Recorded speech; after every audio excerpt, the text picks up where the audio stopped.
Domestic violence and domestic violence-related deaths are up around 40% in New South Wales alone this year. That is despite greater public awareness of the issue in recent times. And New South Wales Police have now launched a new advertising campaign. They're calling it No Innocent Bystanders, to encourage relatives and indeed neighbours to report any suspected cases of abuse.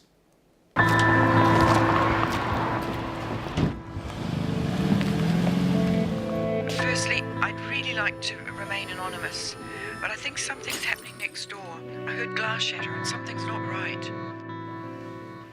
I saw bruising on her wrist and it looked like she was hiding something. From the nature of her injuries, it appears that the violence is escalating. Now, police say that people look out for their neighbours when their car is stolen or their house is broken into, but that domestic violence is still seen as a more private matter and something that should still be kept behind closed doors. So, Caroline, do you think an advertising campaign such as this is enough to sort of change people's approach? Because it does seem different, doesn't it? We're less likely to complain. Maybe we'd make a noise complaint, but not actually to say, I'm worried about their safety. We have come so far and we still have so far to go. I remember doing a story about a woman in the 1960s who was a victim of rape within her marriage, which was not in those days a crime. And on one particular occasion, her husband dragged her out of the house by her hair along the gravel driveway. She was very badly beaten and naked. And the people who ran the shop across the road were looking through the curtain and then came out, but nobody did anything. And then when the police came by, they said, well, we'll tell him to leave, and then when he's calmed down, he can come home. That's where we were at. We have a long way still to go.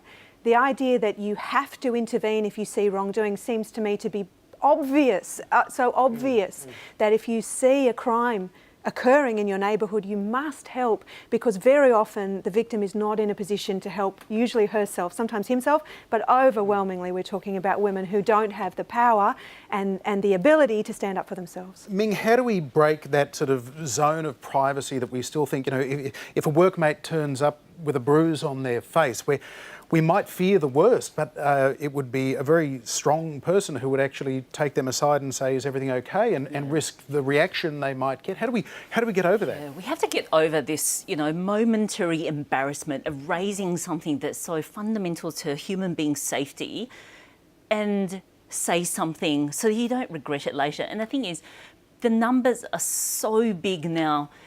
Within your workplace, it's not just the neighbours you're living next to. In your workplace, you're more likely to know a perpetrator and a victim of domestic violence. And you can't just ignore it anymore. You know, we have this Are You OK Day. We have these mental health sort of days. And you ask someone, are you OK? Why wouldn't you ask someone if they're actually safe at home?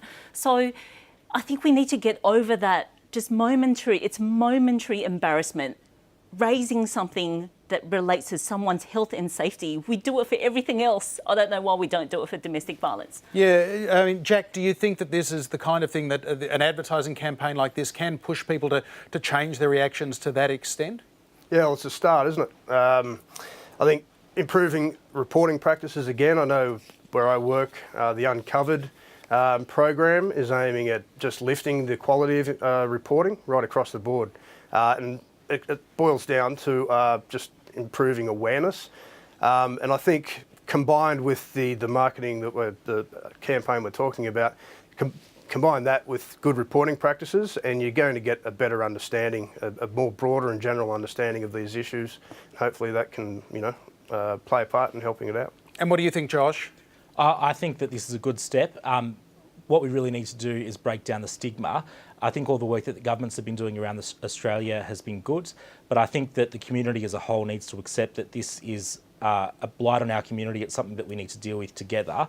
And I absolutely agree with what Ming said, in that you know, you might have a momentary piece of embarrassment about raising it, but you're going to feel much worse about it if something were to happen that were much more horrible than just a slap here or there or something like that. So I think this campaign's good. I understand that the campaign is also saying that you know, you don't necessarily need to raise it with an individual. If you think that there's a case, report it to police and they can see what they can do. So I think giving people other avenues, if they don't feel like they have the strength to raise it, is very positive. And so on the whole, I think the campaign's good.